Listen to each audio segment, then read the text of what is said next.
नमस्कार साथियों, मेरे यूट्यूब मंच पर आप सभी का स्वागत है। क्या पीएम मोदी ट्रंप के सामने कमजोर पड़ रहे? भारत पर 25% टैरिफ ट्रंप ने फाइनल कर लिया, यानी ट्रंप ने भारत पर 25% का जुर्माना लगा दिया। भारत रशिया के साथ है, ऐसा ट्रंप कह रहे हैं।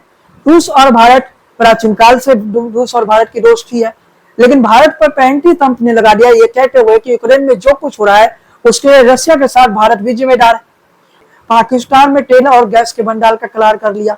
इसके साथ ही डोनाल्ड ट्रंप कहते हैं कि कुछ समय के बाद पाकिस्तान भारत को भी तेल बेचेगा। ये अलग बात है कि भारत और पाकिस्तान के बीच कोई ट्रेड होता ही नहीं है, लेकिन तमाम परिस्थितियों में डोनाल्ड ट्रंप का जो बयान है, डोनाल्ड ट्रंप लगभग 30 से 32 बार ये कह चुके हैं कि भारत और पाकिस्तान के बीच सीज़फायर वो करवाएं। देश के प्रधानमंत्री नरेंद्र मोदी संसद में ये जोर कहते हैं, किसी तीसरे नेता का, देश के नेता का हस्तक्षेप नहीं था, लेकिन विपक्ष सवाल खड़ा कर रहा है।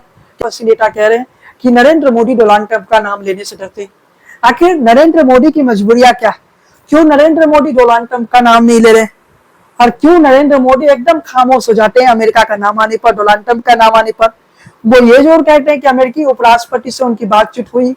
अमेरिकी उपराष्ट्रपति ने कह दिया कि पाकिस्तान बड़ा हमला करने वाला है। जवाब में नरेंद्र मोदी का जवाब था कि अगर पाकिस्तान गोली चलाता है तो भारत गोला चलाएगा, पाकिस्तान अगर भारत पर बड़ा हमला करेगा तो उससे बड़ा हमला भारत करेगा।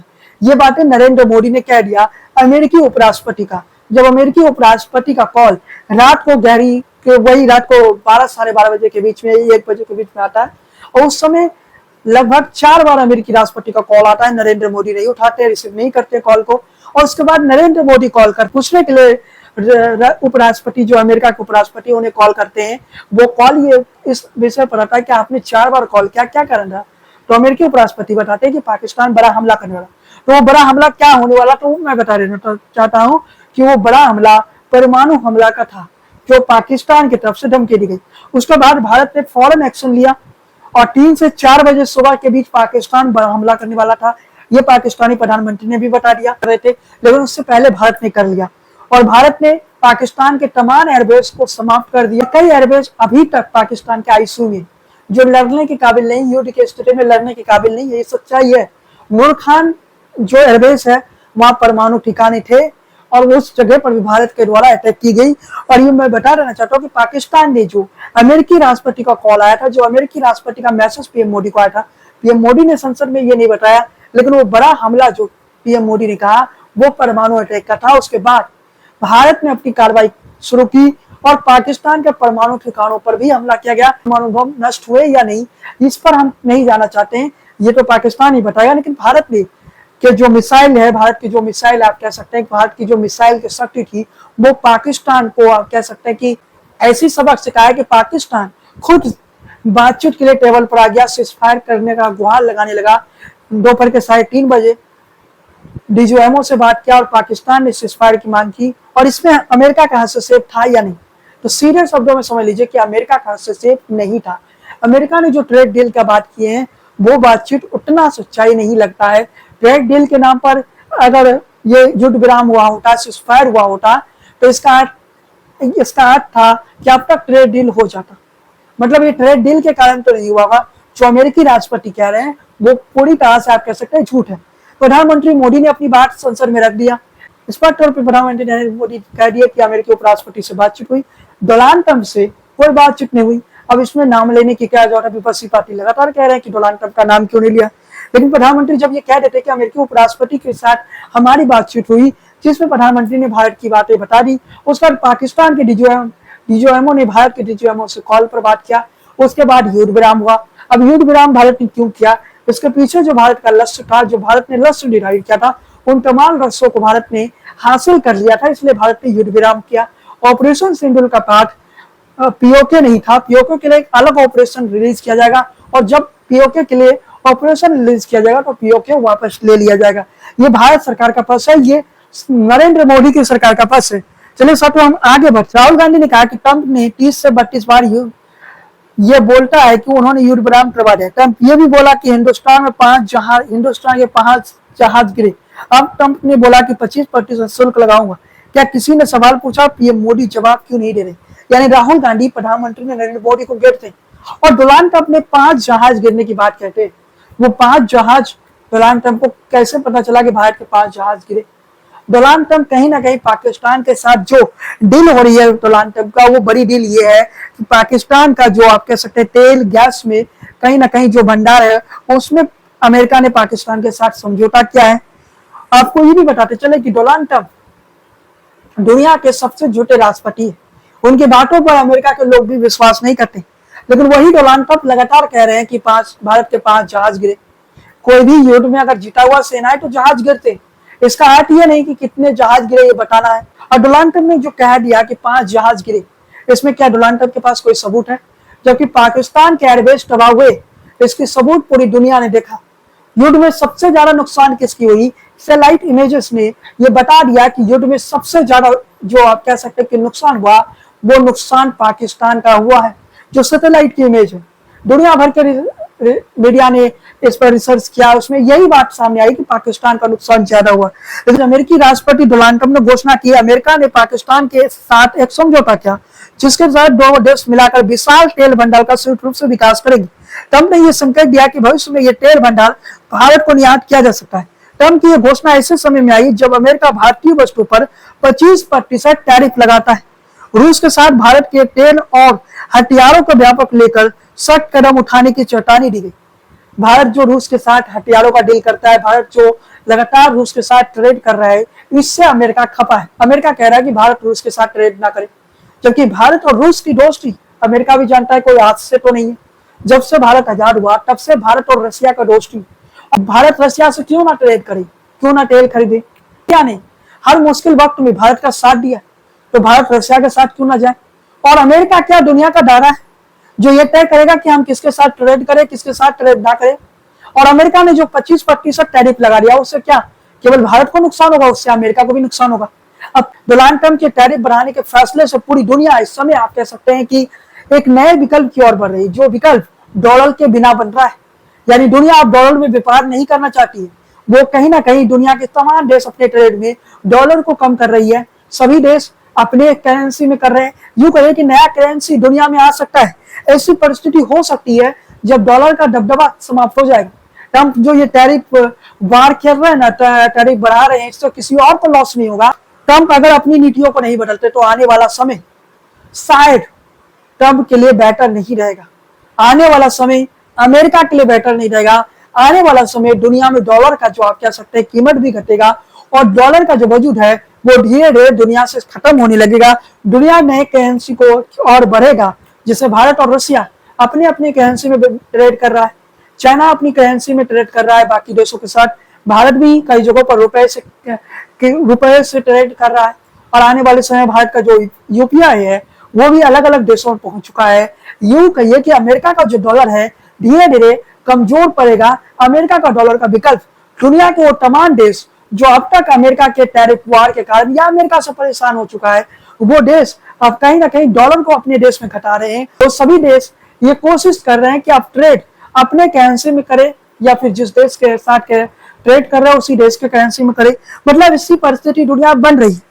और ये जो ट्रंप बार बार धमकी देते रहते हैं कि भारत रशिया के साथ व्यापार ना करे, रशिया के साथ ट्रेड ना करे, और भारत रशिया के साथ ट्रेड क्यों ना करे? ट्रंप एक वजह ऐसा बता दे कि भारत रशिया के साथ ट्रेड ना करे। और डोनाल्ड ट्रंप जो आज रशिया पर यह आरोप लगा रहे कि रशिया यूक्रेन से युद्ध लड़ रहा है, अमेरिका कितनी जगहों पर युद्ध लड़ रहा है ये बताया अमेरिका। दुनिया के देश अमेरिका के अगेंस्ट में आ जाते उस समय तो क्या परिस्थितियां होती। आज जो रशिया यूक्रेन की युद्ध हो रहा है, ट्रंप दावा करते हैं कि वो भारत पाकिस्तान का सीज़फायर करवाए। ट्रंप की हिम्मत है तो रशिया यूक्रेन का सीज़फायर करवा दे, उसके बाद ट्रंप का नोबेल प्राइज में अपने आप नाम आ जाए। लेकिन ट्रंप में यह हिम्मत नहीं है। डोनाल्ड ट्रंप एक झूठा व्यक्ति है। डोनाल्ड ट्रंप की मेंटल स्थिति मुझे पता नहीं, इसकी मेंटल स्थिति कैसी है, ये कब क्या बोल देता है कोई नहीं जानता है। और वो भी मैं बताना चाहता हूँ क्योंकि ये जो पाकिस्तान का तेल भंडार या गैस का भंडार है, ये पाकिस्तान का नहीं है, ये बलूचिस्तान का है। और बलूचिस्तान के लोग अपनी आजादी की लड़ाई लड़ रहे। और डोनाल्ड ट्रंप कहीं ना कहीं पाकिस्तान की धरती की वास्तविकता को नहीं जानते, वो साउथ एशिया की परिस्थितियों को नहीं जानते। डोनाल्ड ट्रंप एक ऐसे व्यक्ति है जो बिजनेसमैन है, उन्हें बस बिजनेस दिखता है, उन्हें बस पैसा दिखता है। पैसा जहां से आ जाए डोनाल्ड ट्रंप वहां चले जाएंगे। ट्रंप ने भारतीय निर्यात पर 25% का टैरिफ लगाने की घोषणा करते हुए यह संकेत दिया कि कच्चे तेल और रक्षा उपकरणों की लेकर रूस के साथ भारत की लगातार साझेदारी के जवाब में आर्थिक दबाव बढ़ाया जा सकता है।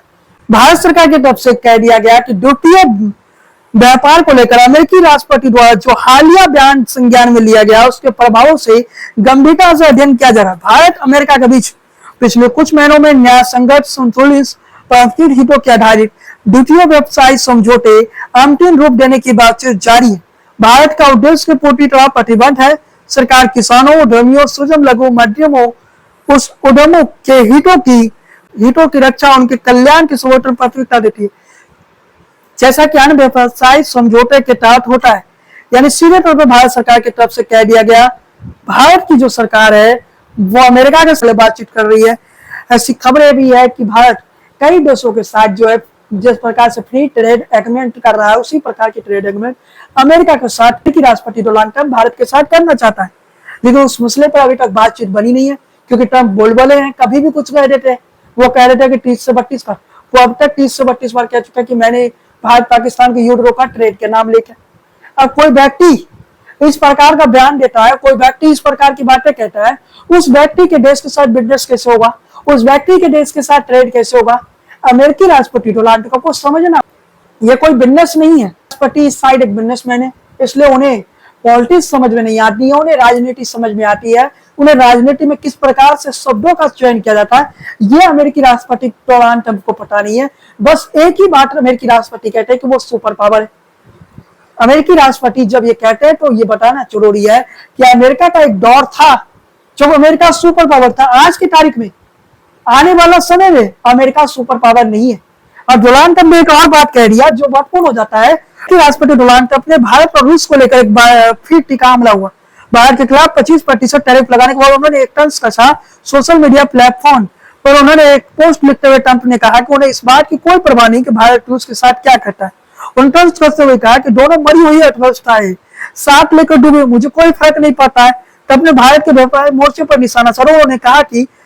उन्होंने लिखा कि हमने भारत के साथ बहुत ही कम व्यापार किया क्योंकि उनके टैरिफ दुनिया के सबसे ऊंचे हैं। उन्होंने भारत की व्यापार नीतियों की कठिन और परेशानी करने वाला करार दिया। कहा कि भारत के साथ व्यापार करना अमेरिका के लिए फायदेमंद नहीं है। तो अमेरिका का जो ट्रेड है वो 150 बिलियन डॉलर का है। लेकिन यहाँ भारत की अर्थव्यवस्था को ट्रंप कहते हैं मरी हुई अर्थव्यवस्था, यानी भारत का अर्थव्यवस्था जो है वो मर चुका है, डोनाल्ड ट्रंप कहते हैं।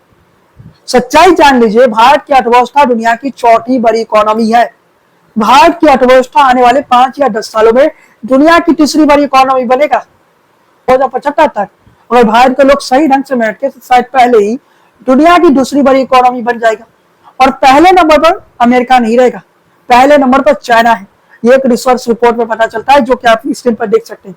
एक रिसर्च रिपोर्ट में इस पर तौर पर कह दिया गया चाइना दुनिया का नंबर 1 इकोनॉमी 2075 में बन जाएगा और दुनिया की जो सेकेंड इकोनॉमी होगा वो इंडिया होगा, यानी भारत होगा, जिसे डोनाल्ड ट्रंप कहते हैं कि मरा हुआ अर्थव्यवस्था है, जिसे डेड इकोनॉमी कहा जा रहा है। वो इकोनॉमी 2075 तक दूसरी बड़ी इकोनॉमी बन जाएगा। और जो सुपर पावर अमेरिका, जो अपने आप को ना जाने कितना शक्तिशाली समझता है, वो इकोनॉमी 2075 तक दुनिया में तीसरे नंबर पर पहुंच जाएगी। अब जरा सोचिए कि दुनिया की अर्थव्यवस्था किस प्रकार से तेजी से बढ़ रही है। और जब हम तीसरी बड़ी इकोनॉमी की बात करें भारत की, तो वो 2030 तक भारत तीसरी बड़ी इकोनॉमी बन जाएगा, 2030 या 32 तक। ये सब कुछ मैं आपको जो बता रहा हूं, ये डोनाल्ड ट्रंप को उस तर्ज पर है जो डोनाल्ड ट्रंप कहते हैं कि भारत की जो अर्थव्यवस्था है वो मर चुका है। इसके साथ ही भारतीय प्रधानमंत्री की खामोशी के पीछे क्या कारण है, जो प्रमुख कारण बात किया जा रहा है। पहला जो प्रमुख कारण है कि भारत का लगभग पूरा आईटी सेक्टर अमेरिका के साथ काम करता है, जो लगभग 50 लाख लोगों का हाई क्लास जॉब दिए हुए हैं। 100 बिलियन अधिक के डॉलर का आप कह सकते हैं कि कमाई होता है। इस वजह से भी अमेरिका के साथ जो हमारा बिजनेस है वो काफी बड़ा है। 150 बिलियन डॉलर का आप कह सकते हैं ट्रेड है। इसके बाद भारत का पूरा आईटी सेक्टर जो है वो अमेरिका पर निर्भर है, जो कि हम कह सकते हैं कि आत्मनिर्भर भारत के लिए हमने कोशिश की, लेकिन आज की तारीख में भी आईटी सेक्टर जो है अमेरिका पर निर्भर है। लगभग 50 लाख लोगों का आप कह सकते हैं हाई क्लास जॉब जो है वो अमेरिका पर। इसलिए भारत जो है डिप्लोमेसी के भाषा में कूटनीति के जरिए इस मसले को हल करना चाहते हैं। वो अमेरिका के अगेंस्ट में नहीं जाना चाहते, क्योंकि हमारे अमेरिका इससे सीधे तौर पर हमारा आईटी का सेक्टर जुड़ा हुआ है। और हम कहते हैं कि आत्मनिर्भर, लेकिन अभी तक हम उतने आत्मनिर्भर नहीं बने हैं, ये सच्चाई है। इसके साथ ही भारत और अमेरिका का जो बिजनेस है वो करीब 150 बिलियन डॉलर का है। और अमेरिका के साथ भारत व्यवसाय घाटे में नहीं रहता है। चाइना के साथ हम लोग घाटे में रहते हैं, लेकिन अमेरिका के साथ ये स्थिति नहीं है। अमेरिका के साथ हम लोग फायदे में रहते हैं। $150 बिलियन से अधिक का ट्रेड अमेरिका के साथ होता है। और डोनाल्ड ट्रंप के कार्यकाल में जितने भारत और अमेरिका का संबंध बिगड़ा है, उतना शायद किसी और राष्ट्रपति के काल खंड में नहीं बिगड़ा है, जब से मनमोहन सिंह ने अमेरिका और भारत के बीच दोस्ती करवाया था। इसके साथ ही बताते चले कि पाकिस्तान के जिस तेल और गैस भंडार पर अमेरिकी का नजर है, वहां से एक बलूच नेता का पोस्ट आता है। पोस्ट में बलूच नेता ने लिखा और अमेरिका को चेताया कि ये तेल भंडार पाकिस्तान में नहीं, बुलिस्तान में है। बुलिस्तान में आखिर पाकिस्तान में इतना तेल भंडार होने के बाद दुनिया के किसी देश ने पाकिस्तान के तेल भंडार के विकास के बारे में क्यों नहीं सोचा? चाइना की जो पाकिस्तान पर इतना नजर रखता है, वो चाइना भी इस तेल भंडार पर नजर नहीं डाला। तो इसके पीछे का बड़ा कारण ये है कि बुलिस्तान में वो तेल भंडार है, सिक्योरिटी बड़ा रीजन है, सिक्योरिटी एक बड़ा कारण है कि वहां पर अमेरिका खुद नहीं जाना चाहेगा। 4 से 5 साल लगेंगे उस तेल भंडार को विकास करने में। ये वो कारण है कि वहां शायद अमेरिका भी ना जाए। अमेरिकी राष्ट्रपति डोनाल्ड ट्रंप बोल पड़े, कुछ भी बोल देते हैं, लेकिन जब अमेरिकी राष्ट्रपति डोनाल्ड ट्रंप को वहां की ग्राउंड रियलिटी पता चलेगी, तो उसके बाद शायद अमेरिकी राष्ट्रपति डोनाल्ड ट्रंप को भी समझ में आ जाए कि पाकिस्तान का तेल भंडार इतना आसान नहीं जो अमेरिकी राष्ट्रपति सोच रहे हैं। यही डोनाल्ड ट्रंप में इकोनॉमी का ज्ञान, वो एक दुनिया की चौथी बड़ी इकोनॉमी को कह देते हैं कि मरा हुआ अर्थव्यवस्था है। डोनाल्ड ट्रंप को कुछ समझ में नहीं आता है। डोनाल्ड ट्रंप को ये पता है कि पाकिस्तान में जो तेल भंडार है वो पाकिस्तान का तो है ही नहीं, वो तो बलूचिस्तान का है। और बलूचिस्तान के नेता अभी तक ही अभी से चेता रहे अमेरिका सुधर जाए, अमेरिका को समझ में आ जाना चाहिए। और ये वही अमेरिका है जो अफगानिस्तान से भागा है। अगर बुरान में जब अमेरिका आएगा तेल भंडार के विकास के लिए, तो उस समय बलूचिस्तान आर्मी अगर 1-2 अटैक कर देता है तो अमेरिका दौड़ कर भाग जाएगा, जैसे वो अफगानिस्तान से साथ जैसे वो अफगानिस्तान को छोड़कर भागा। तो अमेरिकी राष्ट्रपति डोनाल्ड ट्रंप एकमात्र ऐसे राष्ट्रपति है जिनके पास कोई नॉलेज नहीं, जिनका पास आप कह सकते ज्ञान नहीं है। मैं मानसिक स्थिति पर नहीं जाना चाहता हूँ, मैं मेंटल स्थिति कैसा है डोनाल्ड ट्रंप का, इस विषय पर मैं नहीं जाना चाहता हूँ। वो अमेरिका के राष्ट्रपति है, वो एक सम्मानित पद पे है, इसलिए मैं इस विषय पर नहीं जाना चाहता हूँ। लेकिन अमेरिकी राष्ट्रपति के बयानों से मुझे हंसी आती है। मुझे लगता है ये व्यक्ति राष्ट्रपति कैसे बन गया, और कहीं ना कहीं इस व्यक्ति की सच्चाई अमेरिका के लोगों को भी पता है। और इसके साथ ही साथियों, आज की इस वीडियो को हम ये व्यक्ति जो अमेरिका का राष्ट्रपति बन चुका है, ये व्यक्ति अमेरिका को तबाह करके छोड़ेगा। खैर साथियों, आज की इस वीडियो को यहीं समाप्त करते हैं। चैनल पर पहली बार है तो सब्सक्राइब कर लीजिए, बेल आइकन की घंटी को बजा दीजिए। फेसबुक के साथ आज के इस वीडियो में बस इतना ही। जय हिंद, वंदे मातरम।